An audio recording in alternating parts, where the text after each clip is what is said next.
of 5. This one is called What Are the Barriers to Housing for the Homeless? And we have 5 speakers tonight after hearing from 4 speakers last Sunday on much of the same issue. Talking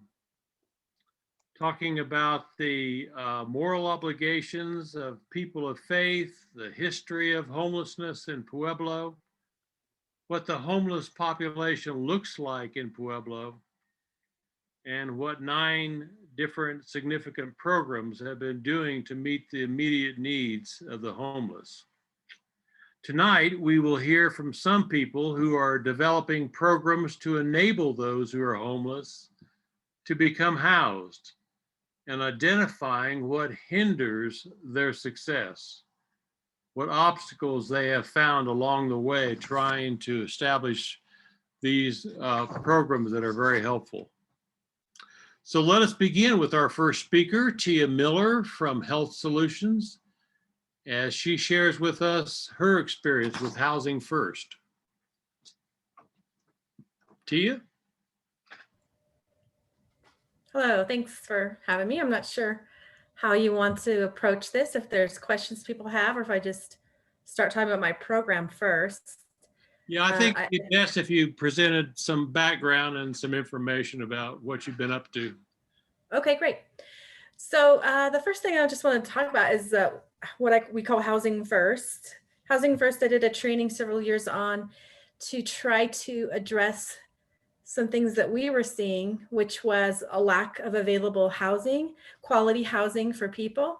And then also when we would put somebody in or get somebody some type of housing voucher and get them into an affordable housing unit, they would not always be successful.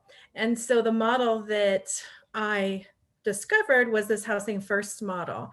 It's the concept of helping getting affordable housing available to our community, and then aligning that with service providers so that service providers can provide the services to the residents, whether it's just increase transportation to get them to some of their service providers, if it's being able to connect a virtual link there so they can have an office to attend various service meetings there in their unit, or just having what we call a navigator.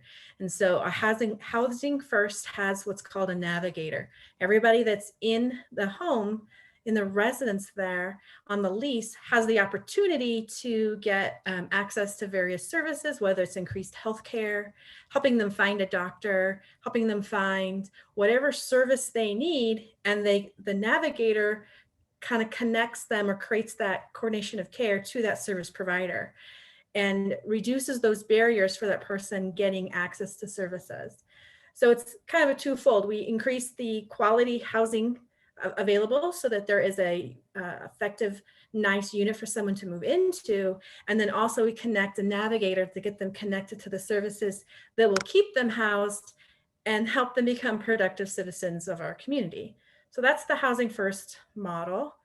We came together in a partnership with the Housing Authority, the Veterans Administration, and the Pueblo County Sheriff's Office, and designed an apartment that would be able to do all those things and create a network for people to get a navigator to various service organizations. This has been in design for years. I think, gosh, probably back in 2018, 2019, we put together this design and pulled together the developers. Because what happens a lot for people who want to have quality services for our homeless citizens, we don't have the knowledge of building units, right? We don't have any of that development knowledge. And so we need that developer willing to take on the model, the architecture and the building of the model. So we put together something back in 2019. It took a while to get the funding sources all in place, and it's connected to vouchers. So it has HUD vouchers attached to the units. So we had to go get all the vouchers attached to those units. All that took time. And then we finally broke ground on the project in 2020. I used to know the exact date. Bryan actually probably knows it better than I, but it was like fall of 2020. And we are already building from last update, starting on the second story. So I'm very excited about this project and what it means for Pueblo.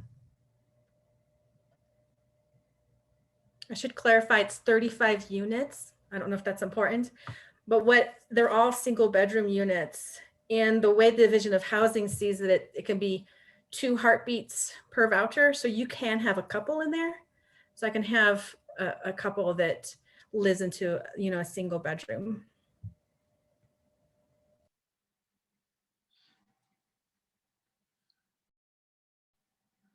Well, I have a question about eligibility. How do people go about applying for this? How do they become validated for this service? It's a good question. Because the units are all connected to a voucher, they have to go through coordinated entry. So coordinated entry is a group of various service providers in town that can submit various applications, do what's called an entry point. So they do the VI Spit App tool and get them entered into a by name list. Through that process, they do case conferencing. So as soon as a housing resource is available in our town, care coordination providers work together to case conference the right person to be able to access that housing resource, so that we can match the right program to the right person so they can be more successful. Kathy can actually speak a great deal about coordinated entry because her and her team really manage and run the coordinated entry process. And we already have a pretty robust by names list. So when we get these units built and able to lease up, they estimate we could lease up every unit within 24 to 48 hours, which is pretty impressive. And in general, Housing First has a very small turnover. Like once they're housed, they usually are very successful. It's the Cadillac model of housing. So 85% success rate is what we look at. So we're not going to see a lot of turnover in those units, but certainly we can lease up pretty quickly and then maintain the lease, as long as the person wants to live there. Could you say a little more about this court of entry process? I'm not sure how many in-house jargons you're using that we all understand. I'm aware vaguely that there's a process of applying for rental assistance or housing assistance or low-income housing opportunities and so on, but I don't know how that goes. I mean, how that happens. So if a person is in need of housing, they can go to various housing resources in our community, like Posada or the Pueblo Rescue Mission, or Health Solutions. Health Solutions has a housing case manager, and they can complete the application to be put on the by names list. Now, in order to be matched up to the appropriate housing unit, they may have some requirements. So for example, in my units, 10 of those vouchers have to go to veterans. So we would have to go off the by name list and for at least 10 of those units, find a veteran to be able to house in that unit. And that's where that case conferencing comes into play, because we have representation from different service providers in our community at that coordinated entry committee meetings. And so they can bring forth somebody that might, meet the qualifications for that unit. Because there's vouchers that attached to it, they also have to have a disability. So they have to have either a physical or a mental health disability for some of those vouchers. So there's different requirements for some vouchers. And it's the same with all housing programs. This isn't unique to this program. Some programs have various requirements that someone has to meet. And so that's where that coordinated entry process is valuable, because when we have a housing resource available, we can take it to coordinated entry, and then you have all the people in need of housing in the same room of all the housing resources. And so then you can connect the right housing resource to the right entity. of the person that would meet that qualification for that housing, and we could house them quicker. So the whole purpose of coordinated entry is that triage, quickly putting somebody into a housing resource that would meet their needs. Some other examples, actually, Veronica has some housing resources on rapid rehousing or various other programs through Posada. So they could do the same thing. They have certain criteria for their housing projects. They can go to coordinated entry and be able to match the person up so they can be more successful in that housing resource. Veronica can speak a great deal to coordinated entry, by the way. So if you want to ask her when her part comes up, she's much more versed than I on coordinated entry. I've got it. Well, we'll open the floor. Are there others that would like to pose a question to Teah? Jimmy?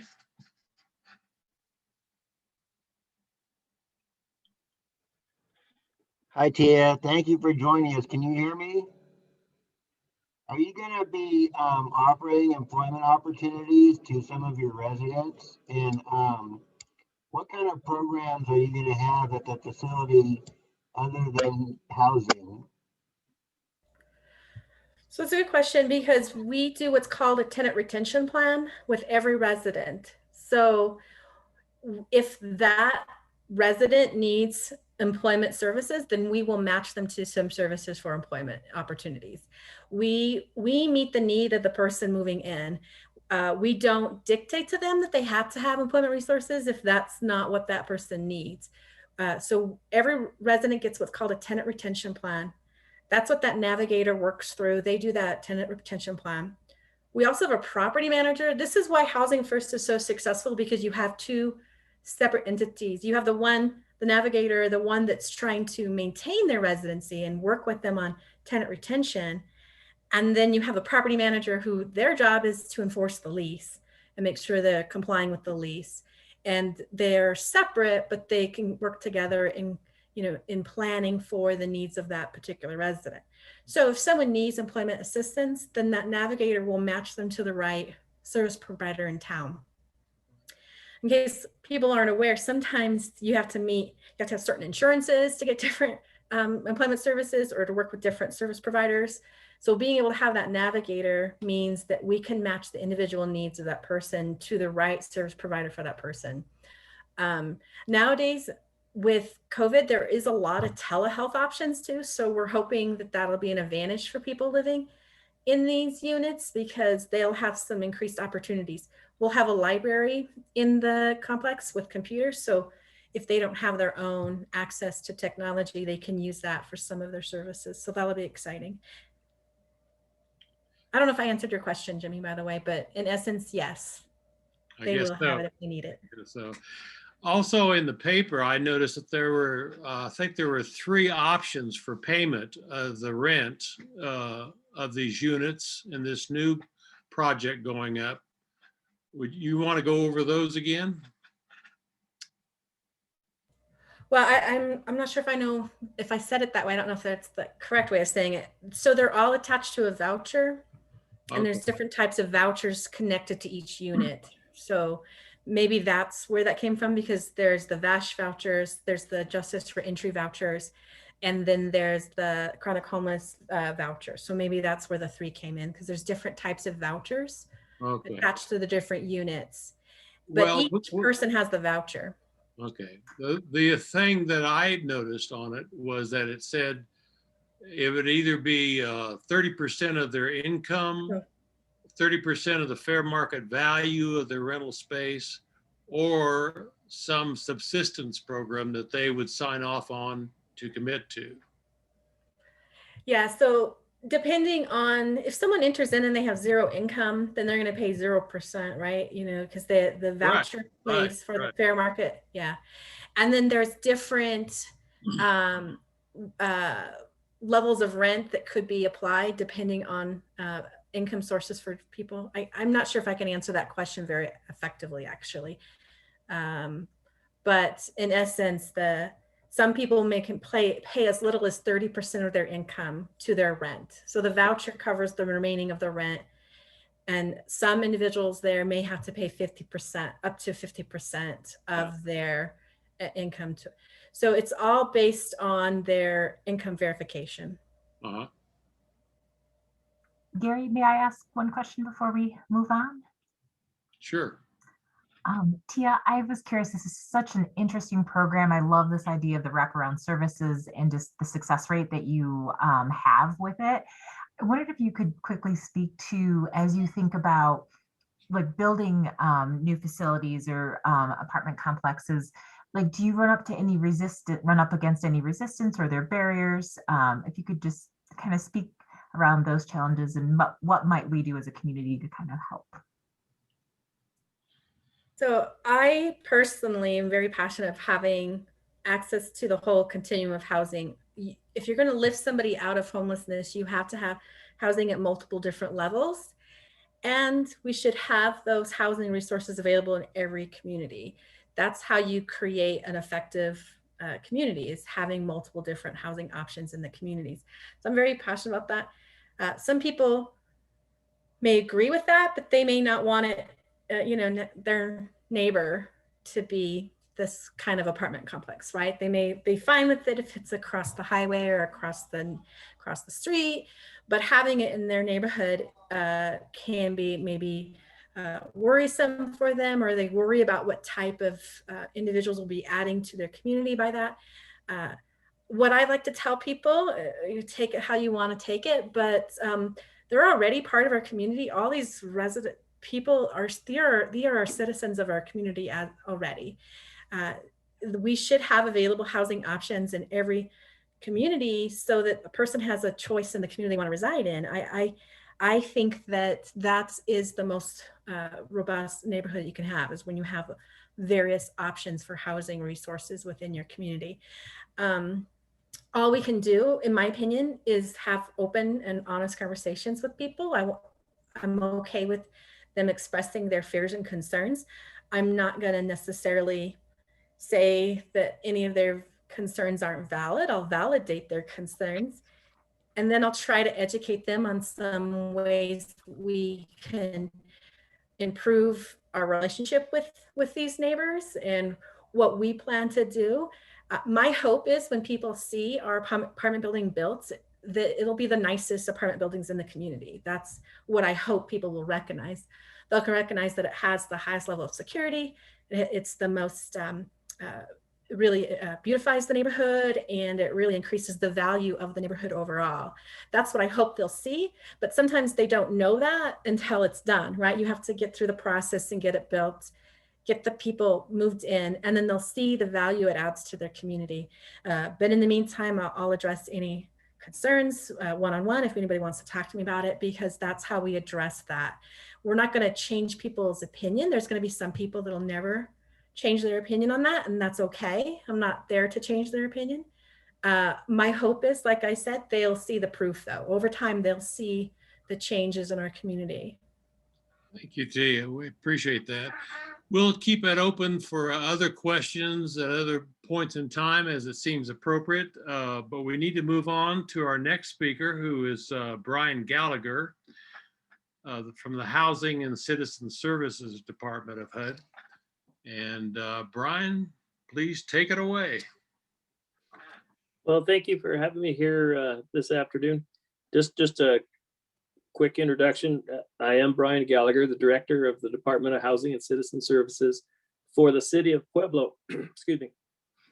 Our department manages the federal funds that come to the city through HUD. So we have two grants that typically take up our day, and one is the Community Development Block Grant, and the other is the Home Investment Partnership Fund. The Community Development Block Grant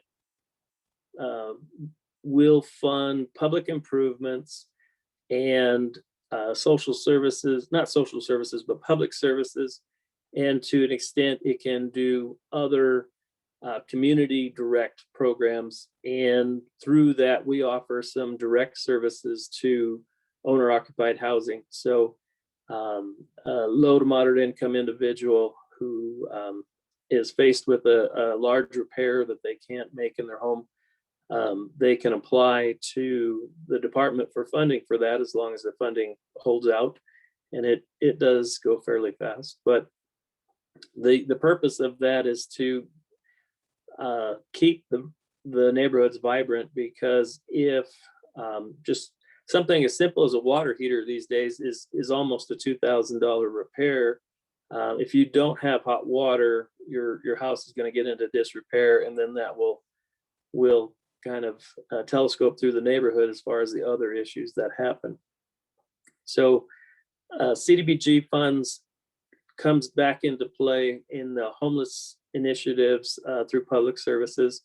And we are truly only able to help anyone because of the partners that we have within the community. Kathy with the Pueblo Rescue Mission, and then Veronica with Posada. And I haven't seen all the faces on the squares here, but for those two, we work directly with. And the other grant that we receive is the Home Investment Partnership Fund. And the purpose of that is really gap financing for some of these housing developments that come through. In years past, moving right out of the housing bubble, no one wanted to build anything. The market was depressed, perfect time to buy property, but no one was building and moving forward. But thankfully, we're moving past that. We have developers coming to town, willing to create projects and help our community. And one is such with Teah's project, that we were very fortunate to have a developer from out of state come in and do something that others did not want to do. So Pueblo is becoming more marketable, and we really need to get our feelers out there to get more developers to come in and create these projects. We'll need to get outside developers primarily. The developers who know how to work in this industry, they have teams set up. They have people who just do one thing that's required to get this project off the ground, but they're doing it across 5 states. And because of their focus and the volume, they're able to make it work. But back to the grants that we do receive and administer through the city, we have a citizens advisory committee that reviews all the applications from individuals and from nonprofits who want a project or want to provide a service. So the committee is made up of volunteers through the community, and there's 3 volunteers from each council district, 12 volunteers on the committee, or supposed to be 12 volunteers. And they decide, they rank, they listen to interviews of the projects, and they rank all the proposals, and based on the funding that's available versus what's requested, they'll go down the list and apply the funds and get projects funded and moving forward. The department advertises every May for requests for CDBG funding. And as in general, the requests are 2 or 3 times what we have available. But as we weed through the projects, many we want to fund that we can't, but the best projects do come to the top. And primarily we're doing needs that through the city, say a demolition program. We have vacant housing that is dilapidated and it's not helping the neighbors. So funds from the community development block grant go there. They also go to SRDA to provide transportation services for seniors. It's a kind of a wide-ranging topic that we covered. We're currently redoing part of the blocks neighborhood at Only and Corona. The neighbors had all come together and they wanted improvements on their neighborhood to beautify things. There was some handicapped individuals in the area, and because of the blocks' a beautiful neighborhood with old established trees that have kind of uprooted the sidewalks, and the individuals with wheelchairs couldn't make it from point A to point B. So the community came together, the committee reviewed it, and project is slow in fruition, but it's now Public Works, and they've been working on it for about a month. So we hope weather holds, and we'll finish off. But that's just as kind of a basic type of project that we're working on just on every day. The public services component of the community block development block grant covers senior transportation, youth services, homeless initiatives.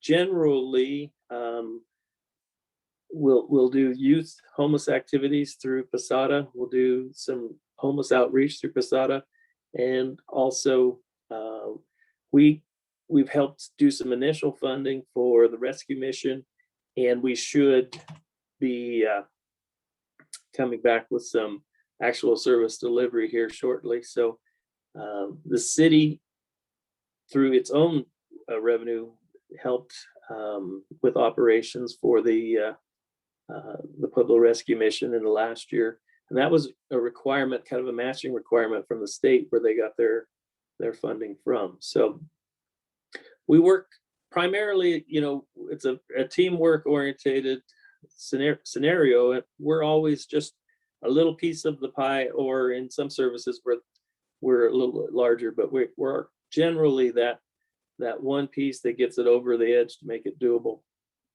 And since we don't have that much funding, or since the funding is needed so many times over, we need to be careful how and when we interject our funding. So where we really can benefit and use our funding wisely is if you are imagining a family who's going through a crisis, and it's such that it's going to be somewhat destructive, and they could potentially get homeless.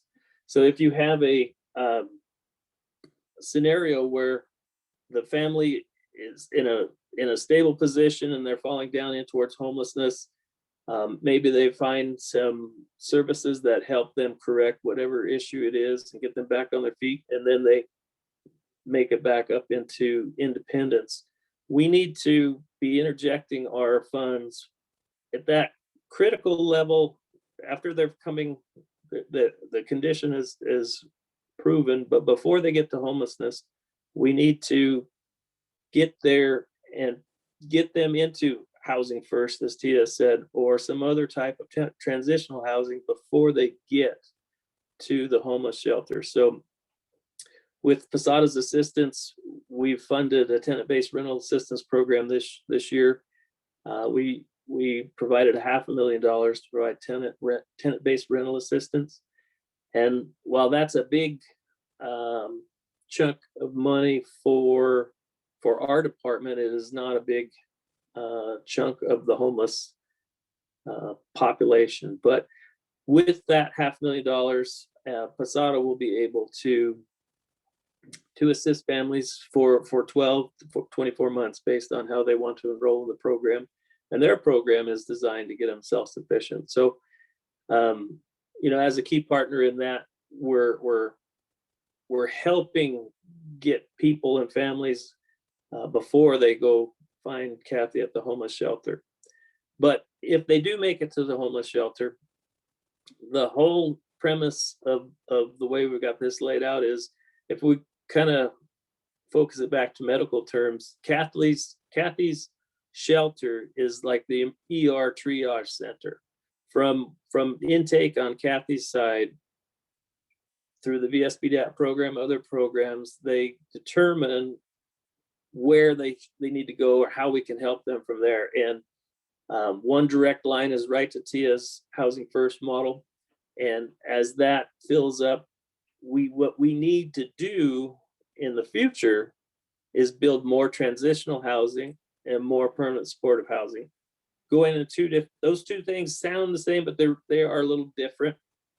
Transitional is a 24-month timeline. So in 24 months, we've through tenant-based rental assistance or whatever type of funding we've been able to secure, you've got to get independent again, and then moving off into an apartment or whatever because your condition has stabilized. With permanent supportive housing, it isn't a 24-month scenario, so there won't be as much turnover as Teah mentioned.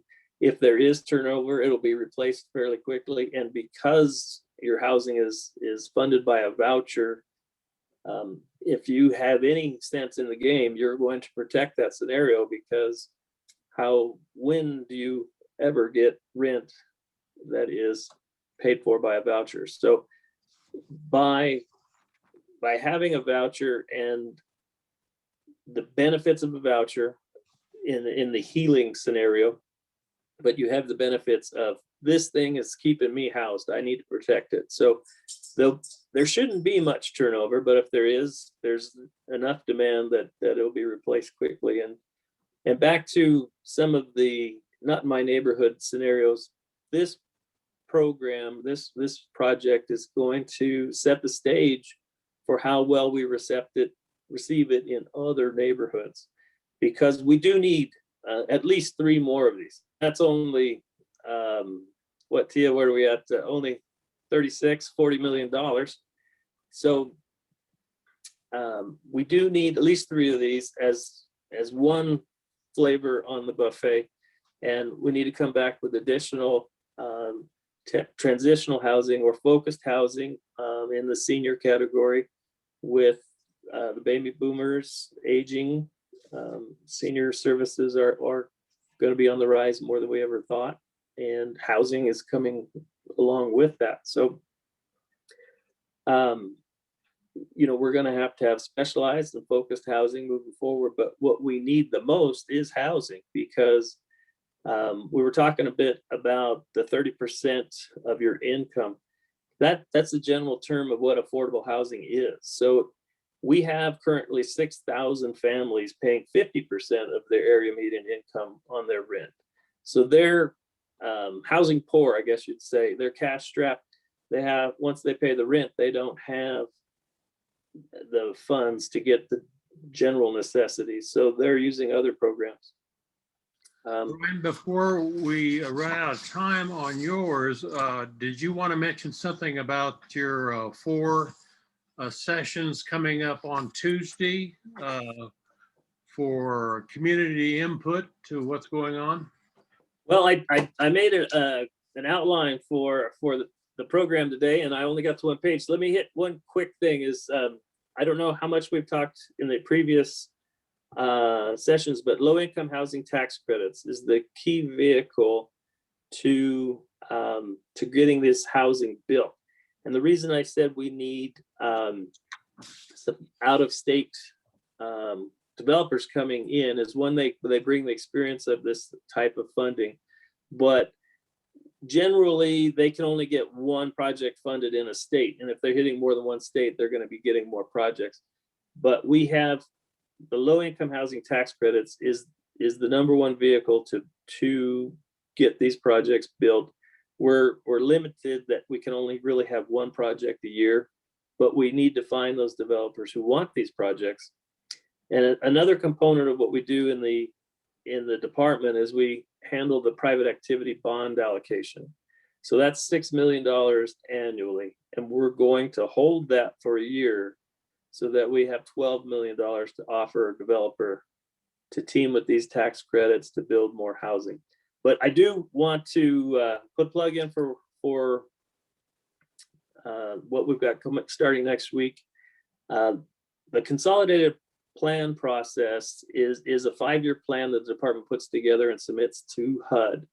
And we have meetings scheduled next week on the challenges to affordable housing and meeting the needs of the homeless. So we'll have a Zoom meeting with the consultant out of Pittsburgh who is going to narrate and drive the conversation so that we get many of the same points that you've brought up here.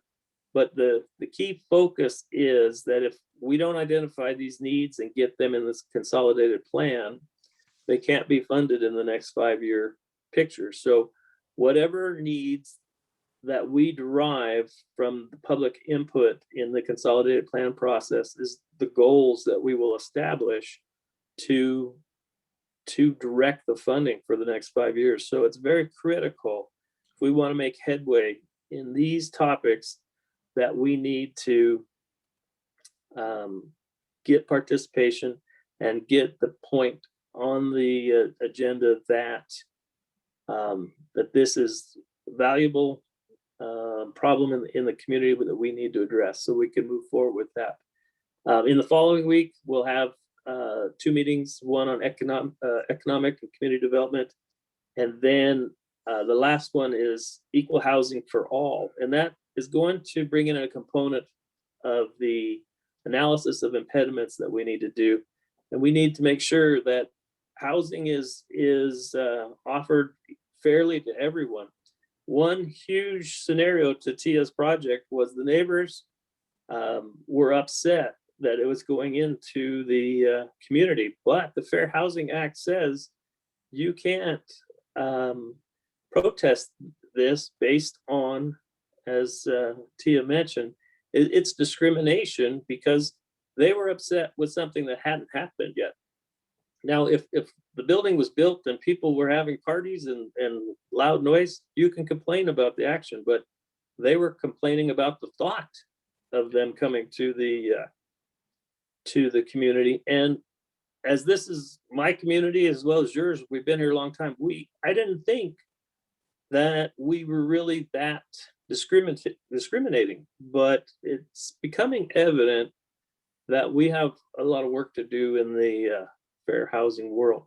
So with that, I'm sorry if I've gone over my timeline. We do need to move on. Could you possibly have a link that you could put on the chat room for people to access this series of 4 meetings? I will do my best. And if anyone would like to go to the city's website under the housing department, there's a little blue flyer that has all the information on it, but I'll try and get the link. I have it up on my computer behind my iPad. Okay. And but the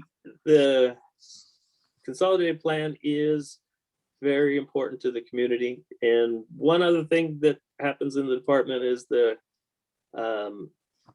CSAC commission also funds the nonprofits throughout the community. But with that, any questions or wherever we need to go?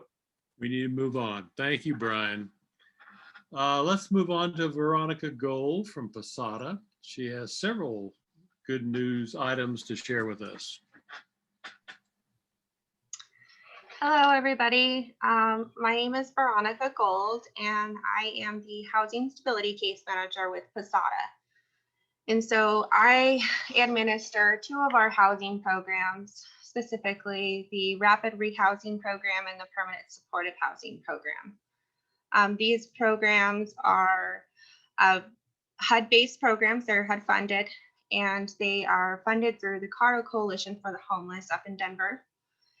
They are the grantee and we're the sub-grantee. So they allocate all of the supportive services budget for us to expend each month with our households that are enrolled in those programs. And then they are in control of our leasing budget. So they send out checks each month to whatever landlord each household is working with. And so I'll start with rapid rehousing. They're very similar in what they do to help individuals and families, but the difference between them is the qualifications and the time that they are in our program. And so rapid rehousing is very similar to what Bryan had mentioned with transitional housing. It is a 24-month program, up to 24 months. They don't necessarily have to be in the program for a full 24 months. They can be in there as long as they need to be, but until they can become self-sustainable and do things for themselves and try. We work through a case management plan each month. pre-COVID, we were in the home with them once a month doing case management, setting goals, connecting them to services and other agencies in our community so that they can build on life skills, find employment, whatever health needs they need, employment training or education that they might need to be more successful. So with that, the only qualification to be enrolled in that program is that they are literally homeless. And when I say literally homeless, HUD defines two different homeless definitions. There is one, the first definition is an at risk of homelessness, which is kind of what Bryan was talking about, where we want to catch those ones who, before they enter the homeless system, before they hit Kathy's agency or Posada, as far as needing shelter because they have nowhere else to go. That is considered somebody who is couch surfing, somebody who is being asked to leave from their current residence, whether that be eviction or just if they're staying with family and friends. They could be, let's say, for instance, they're staying with a friend and this person allowed them to stay for a short period of time and they have until March 31st, they have to be out. That would be considered at risk of homelessness scenario. As far as the other definition goes, it is called literally homeless. Literally homeless is what HUD defines as someone who is staying in a place not meant for human habitation. So like a car, park, outside, abandoned building, a place that doesn't have running utilities. And then on the offset of that is someone who is staying in the shelter, someone who is staying in a motel room that is paid for by a charitable organization. On the lower spectrum of that definition, we sometimes get people who are exiting institutions like jails, prisons, mental health facilities, substance abuse facilities. They would have to be in there less than 90 days and have been homeless the night prior to them entering those facilities. So that would be kind of considered that literal homeless definition. And those people have to meet those qualifications in order to enter my programs. My programs, the selection process for that is ran through the coordinated entry system, which is a mandate by HUD for all HUD funded programs. And it's a system that we've had in our community for about 3 years. It's nationwide, so it's all over the place. It's growing and it's becoming our future as far as housing goes. It's a painful process sometimes because it's not always easy to house the chronically homeless or the people who are literally homeless and have bad backgrounds, or we're talking criminal background checks, or we're talking evictions because they pull credit reports and things of that sort. So permanent supportive housing goes line in line with that. They do have to be literally homeless, but they do have to be chronically homeless. So there's another definition of chronically homeless. A chronically homeless person or individual would be considered someone who has been homeless, literally homeless, for 12 months consecutively, or having had 4 episodes lasting 3 months or longer in the last 3 years. And so we have to prove all this homelessness on paper. That's where things get tricky. We've got transients coming from out of state or different communities, or people who were born and raised here but moved because they needed to find housing and came back. And so we've got to connect with different agencies. It has to be a third-party documentation that is provided by the client or the third party. It can't be a simple friend or family that can write up a letter. So it is a process. It does take time. The other qualification for that would be that they have to have had a documented disability. So that is a physical, mental, development, any type of disability that they can prove from a professional. So whether that be a healthcare professional, a mental health professional, it can also go line in line with the type of income that they would be receiving. So sometimes we'll accept that SSDI award letter that shows on there that they are disabled and they're receiving income for that. The SSI gets a little trickier. They have to be deemed disabled to be able to get into the program with an SSI check. So not everyone that receives an SSI check is disabled. There's a lot of,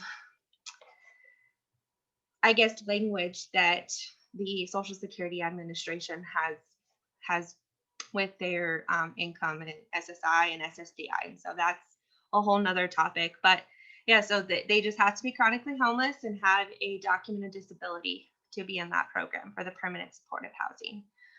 Both programs, they have a supportive services budget that are attached to that. So like I mentioned before, we can help with health needs, like if they owe any type of co-pays or things that they can't pay out of pocket for themselves. We can help with life skills classes. We can help with groceries monthly to help the household. I know food stamps always isn't enough to get by. It's mostly a supplement, so sometimes they struggle with that. And then we can help with education and employment training, GED, high school diploma, any type of training courses that they might need to get employed, such as like I've recently helped someone with a QMAP training or a CPR class to help get into, to get recertified so that they can get a job in the home health care system. And so, but with both programs, we have a lot of support for them. We just aren't able to support certain needs as far as clothing goes, hygiene products, toiletries, and as once they're enrolled in the program. So that's where things get a little bit harder for them because, you know, when they move into a place, it's tricky and it's difficult to come up with money to purchase a couch or a dresser or a bed and you know, household needs like pots and pans and dishes and things like that. So that's where we see a high need of, you know, help within the community. So we have a good support system within donations that we get from the community that are able to support these guys and these households with those needs. I know Teah briefly kind of touched over coordinated entry. I know that was kind of on my agenda to speak about. I don't know if you guys have any questions about coordinated entry that I can answer or if you just want me to give kind of a brief overview to piggyback off of what Teah said. I don't know. What do you guys think? Why don't we go ahead and open it up to the floor and see if there's any kind of questions that people would like to pose to Veronica. Okay. If I see a hand, I'll call on you.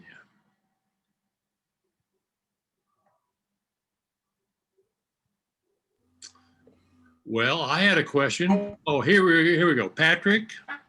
What is coordinated entry?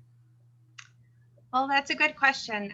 So coordinated entry, like I mentioned, it is a mandated system that is brought down from HUD. This system was designed to assist the most vulnerable population in our community.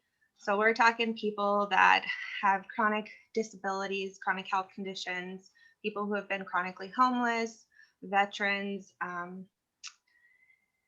and it's not specific to individuals, it's across the board. So you've got individuals, youth, veterans, you've got families with children. And so currently within the Pueblo region, so Pueblo Rescue Mission is the lead agency that runs the whole show. So we meet every other week currently as a committee, and there's different agencies that come together within the community. So we've got Health Solutions, Pueblo Rescue Mission, Posada.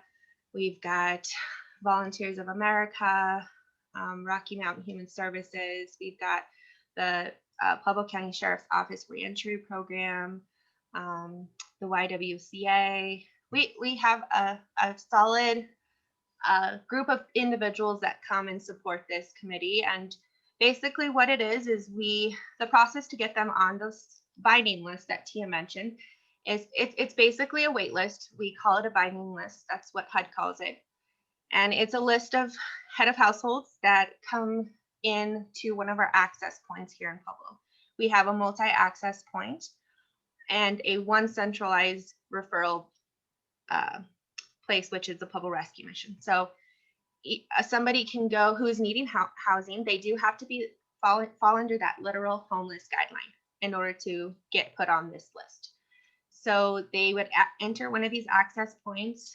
Most times they're already receiving services at that access point, like the crisis living room or Posada, for instance, and they would complete a housing assessment. And what the housing assessment is it's basically a VI SPDAT is what they call it. It's a survey questionnaire, and the meeting itself can last anywhere from 30 to 45 minutes to meet with this worker. It does have to be completed by a trained professional. So somebody just can't fill out the paperwork. It has to be given by a trained professional. They would go through the questionnaire with these folks, get the proper documentation that's required for a referral. And then at the end of that, the ISPDAT, it gives them a score. And so they go based off of that score is how they're placed on that wait list. So it is not a first come, first serve basis. It is all based off of vulnerability. So the higher the score is what we're looking at. If they score lower, it doesn't mean that they're not going to ever get housing, but it doesn't guarantee that they're going to get housing soon. So that's where the system kind of, it becomes to be more painful, as I mentioned before, because we have a huge list of individuals who sit on that list who are sitting at the bottom of that list, and it never moves because we get new referrals weekly, and they go on that list based off of that score. So hopefully with this right place, the new permanent supportive housing, it'll open a lot more opportunities for the ones that haven't scored so high or in that medium range. The score ranges from 4 to 22. Currently, we're working on 11s and 12s in our system, and we have been for quite some time. As far as the list goes, it's hard. We're getting ready to, we work within the Built for Zero process, which is another process that has come down, and it's nationwide. Different regions are coming on doing this, and they want to help us reach functional zero with chronically homeless individuals and veterans. And so that is a whole conversation in itself, but it's basically a process to help build our coordinated entry system to be more stronger, our foundation to be strong and be able to impact the most people so that we can hopefully reach functional zero at some point, and end homelessness or prevent that. It is going to take some time. It's a process, and there's a lot of hard work that comes with it. And, it's really great to see that, we have a strong foundation and a strong committee that comes together to work on this and, get us through the process and the ropes of, getting to that big piece, that big picture that we want to see. And Thank you, Veronica. We're going to have to move on. So much good information coming out tonight. It's hard to know how to transition and get everybody in. But Kathy, you've been very patient. Please go share with us your stuff.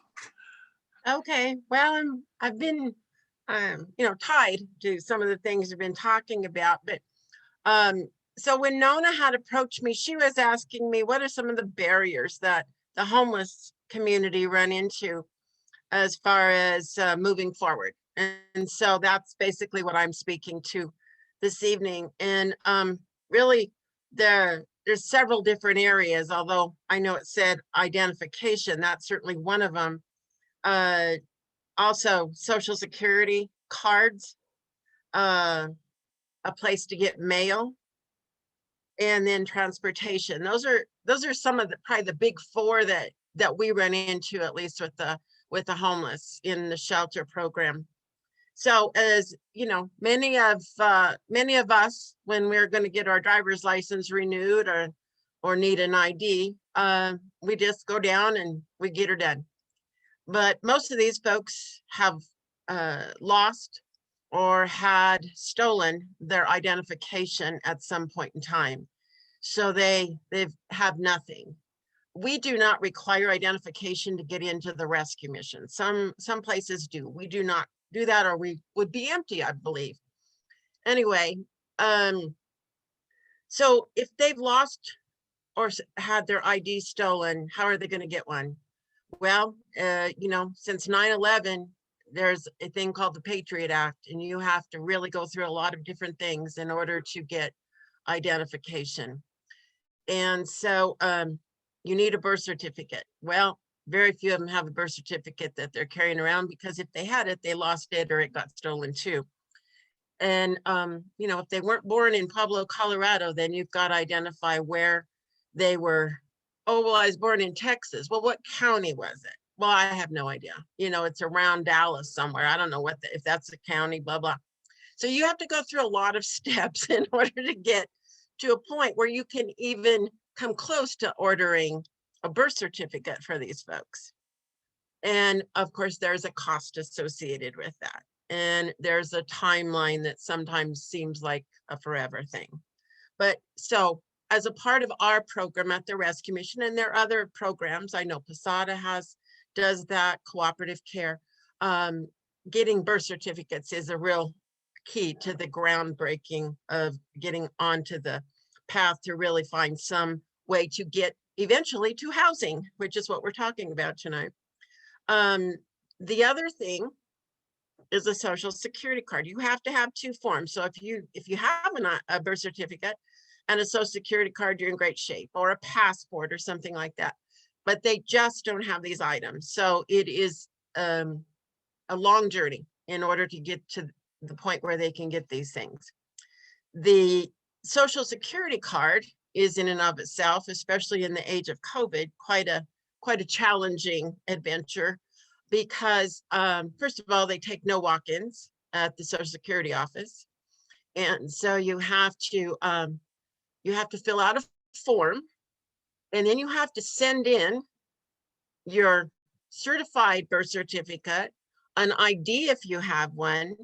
There's a variety of things that have to go in, and they all have to be originals that you are mailing to a Social Security office in Pueblo, Colorado, that you do not know if you're ever going to see these items again. I'm not exaggerating when I say this. This is what happens. One young man did have an ID. We sent his ID in. That was 2 months ago. We still don't have it back. So there's just so many obstacles that the system itself creates. But of course, these folks have created themselves in their particular lifestyle. So those are two of the barriers. So then we get to, okay, well, if they have those things, where are they going to get them? The mail system. So at this point in time, the Rescue Mission has become the post office for primarily most of the homeless community in Pueblo. Posada did it for a number of years. They don't encourage it, as say, any longer. So we're, on average, we probably get about 100 to 150 pieces of mail a day at the Rescue Mission. And then of course, they don't come and claim it. We have people who received a stimulus check the first time around that are homeless, that are still in our drawers. So that's the other obstacle. It's not even just the fact that there's not a location for them to go and pick up mail, but they forget that they should even check mail.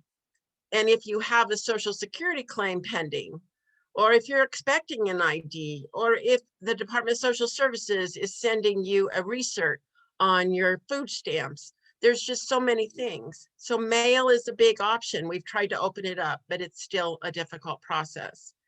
And then the last thing that we deal with, that's probably the greatest obstacle for people to work. If they get an ID, if they have a Social Security card, those types of things, transportation is just almost non-existent for this population in our community. Yes, you can ride the bus if you're working during the day, but let's be honest, a great many of these folks are going to be working a night shift if they are working at all. We have had numerous folks that have gotten hired out at the Pueblo Airport Industrial Park out there.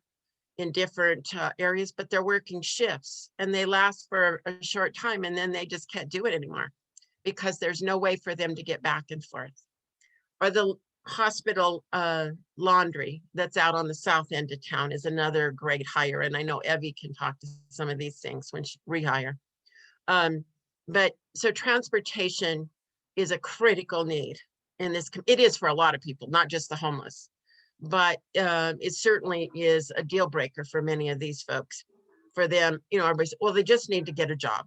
Well, I've just explained why it's very hard for them to get a job. And that's, you know, we can provide them with the clothes, we can make sure they're clean, we can talk to them about an interview. But if they don't have all the pieces that you need to get a job, you can't. Or if they're receiving Social Security benefits, which many of our folks do, because most all of them are either mentally or physically disabled that are housed at the rescue mission, then, you know, on a research, I have one man, I was supposed to take him yesterday morning to a doctor's appointment. They canceled because of snow. But if it wasn't for us, this is a 62-year-old veteran with a TBI who is living in a homeless shelter with no income. He's from Pueblo, Colorado. He has family here and we're taking care of him. But the problem is he didn't get any of his VA paperwork. He didn't get any of Social Security paperwork. So now we've had to begin again. So these are the obstacles that we have for many of these folks. And I think we're moving the ball forward a little bit on some of these things, but it is definitely still a challenge every day on trying to get these. I will say that in the payment for like a birth certificate or an ID, both of those items cost money. We have a little fund, and I just want to say that before I end, because many of you probably knew him. His name is Ben Ramos. Ben Ramos was a board member for the Pueblo Rescue Mission, and Ben died of COVID in October of last year. And his family, we set up a fund, a memorial fund, a hand up fund. So we provide a lot of these things. We've been very blessed with generosity to be able to do these kind of things now. And so lots going on. But those are some of the obstacles, surely not all of them, but those are some of the basic ones that that many of you could understand what, can stand in the way of moving forward. Gives us a good appreciation of the complexity and challenges that you face and all of you who are involved in this issue. Let's move on to Evie. Hello, everyone. Thank you for having me. My name is Evie Harris. I work for Catholic Charities and run a program called Rehire Colorado. So Rehire, I'm going to go over just the basics of our program and how that intertwines with individuals, obviously, that will need housing, and then some of the obstacles or barriers that, like Kathy said, and a few others that we're dealing with. So Rehire Colorado is a transitional job program. We've had it since 2014. It's legislature approved state funding that we get through the Colorado Department of Human Services. It was written for 3 target populations. So we help veterans, and then individuals that are 50 and over, and non-custodial parents. Non-custodial parents, obviously those that owe child support or don't have custody of their children. Now we can see and have others that aren't in those target populations apply for our program, but we do have to have at least 70 to 80% of our individuals have to be that target population. So it doesn't mean that they can't get in, it just means it might not get in as quickly as others would if they were in that target population. Rehire now covers the southern end of Colorado. So we cover Pueblo County, Fremont County, and now for the last year and a half, we cover Los Animas and Huerfano County. So we have one of our coworkers lives in Trinidad, covers Walsenburg and Trinidad areas. And then Pam and myself cover the Pueblo, Fremont County, which is the bulk of our participants are in those two counties. Maybe in the next few years, we'll expand a little further. We've looked at the La Junta area or Alamosa area, but not right now, but we'll see. So as far as eligibility for Rehire Colorado, obviously to work, you do need 2 forms of ID to fill out an I-9. So there comes the ID, driver's license, and then we prefer, and it has been required to have a social security card just because that's what the state wants them to have. However, with the issues we've had with social security cards and getting those, we've taken birth certificates in hopes that, you know, eventually we can get their social security card. And then when we do, we can, at least we have that for documentation, but we can take birth certificates. However, obviously there's been those issues with birth certificates and social security cards. And we try and help them get to the right resources, but they do need to have them to be in our program because our program is an employment program. So of course we need to put them to work. So if we can't, you know, put them to work, we can't do that without an I-9. So we've worked diligently with trying to find certain ways, and I can talk a little more about that once I'm done kind of covering the program. Our program, we want our individuals to earn an income. So that's the first thing that we can do is we put them, once we go through all of their orientation, the first thing we're going to do is put them into at least a temp subsidized employment. So we place them at places like the Mission with Kathy, Cooperative Care, Habitat for Humanity, ARC, Goodwill, places. Some of them can possibly hire, but what they need are people to help. They need paid volunteers, and we're the ones that are going to pay them. So we pay wages with our grant money. The main bulk of it goes to paid wages. It's subsidized, so we cover their taxes, we cover obviously payroll taxes, and we cover their workman's comp. So the first thing we're going to do is get them working so they can start bringing in an income. We want our individuals, you know, I always tell them if employment isn't your #1 goal right now, this is not your program. We want to get an individual in that is it's close to being work ready as possible, but we work with them on that as well. But it needs to be employment based. Once we get them in and get them placed, we can help with other things such as supportive services.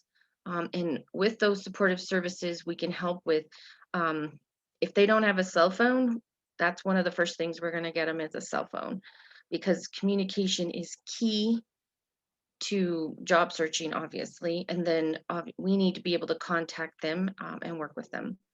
The other is we can pay for rent if they have housing. Utilities if they're about ready to get something shut off or if they need help getting them turned on.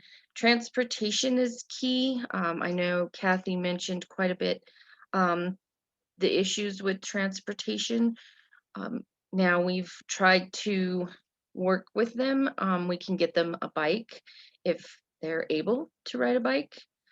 Might help, or they can go so far on the bus and then use the bike to further their transportation out to some of those difficult areas.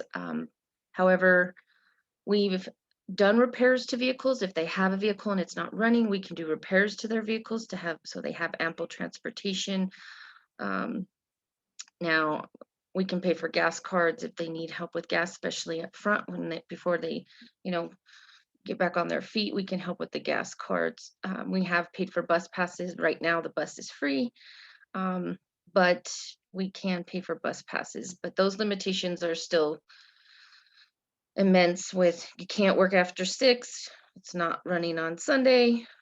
So, you know, there's those issues. We've Sometimes Catholic Charities gets a vehicle that's donated from someone, and we make sure it's running. And then there's a process to kind of go through which program could use, or they take turns with maybe what Catholic Charities program may have an individual that needs a vehicle. And we've been able to get a few of our participants over the years a vehicle. But they also have to have a driver's license, and we don't charge them, but we would help with insurance, getting it licensed, the tags, getting everything that they need to have that vehicle. We help with work clothes, work tools. This last week, we bought a GPS unit for an older gentleman that's delivering pizzas, and he was using a map. So we felt it would be a little easier. So we're getting them some of the resources that are not only going to help them get employed, but stay employed.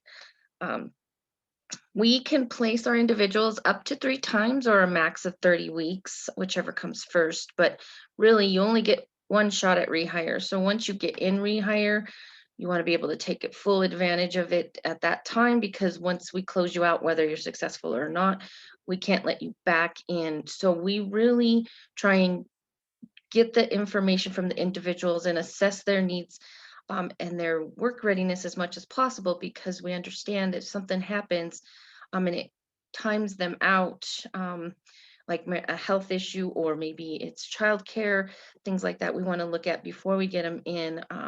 Hopefully, maybe they have some time to get that done before they get in, or get those obstacles figured out before they get in, because we want them to be able to fully utilize the program for what it is, and that's employment.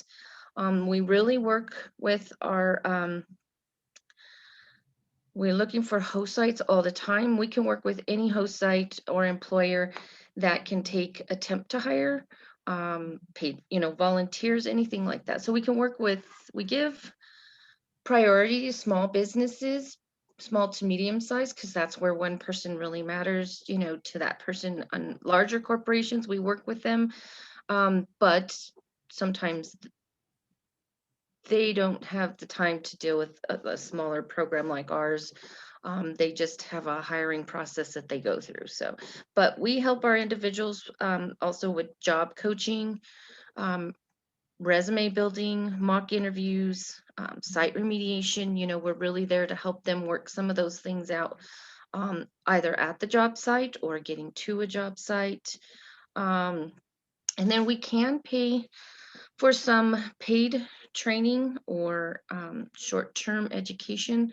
We've paid for probably at least 10 to 12 individuals to get their CNA license, because it's only a month-long or 2-month-long process. We can help pay for that, and it runs about $1,000 just to get into the training. And then we've paid for some CDLs to get their CDL class A, and then computer classes or anything that's short-term that can help them.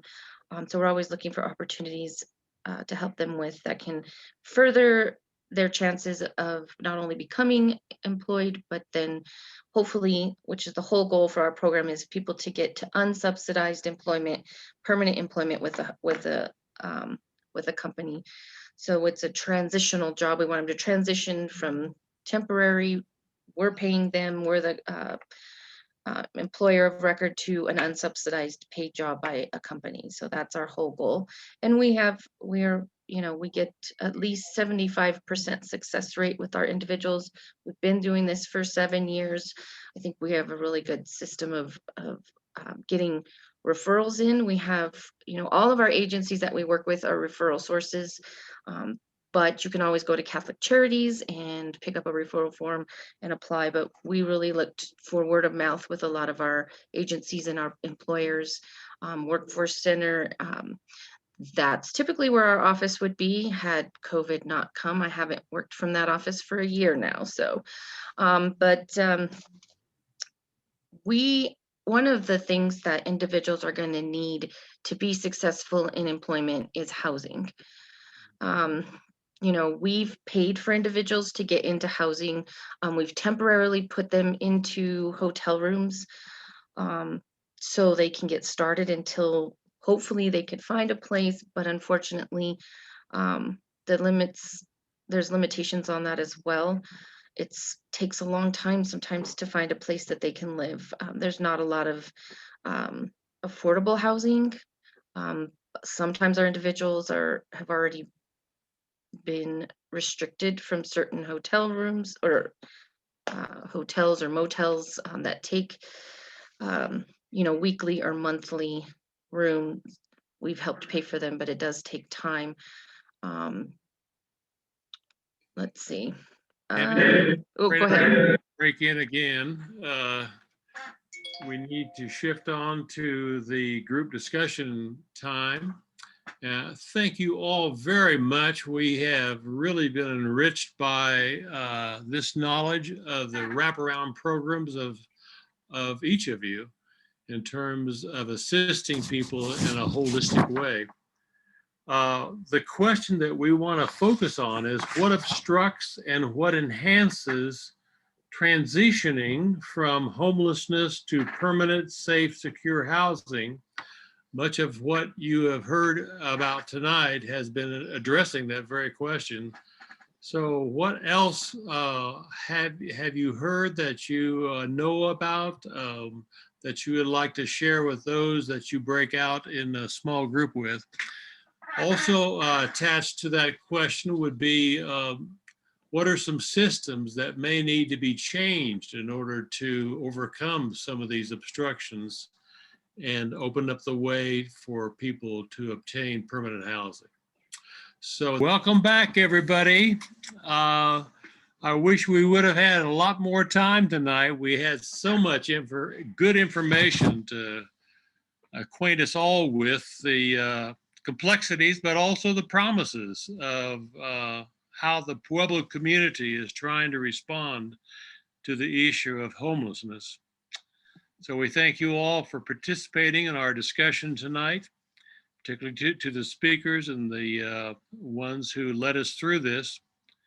Next Sunday, our final forum will be focused on how we can all work with legislators, government agencies, and other organizations to prevent homelessness and to assist those who are presently unhoused to acquire suitable and sustainable housing.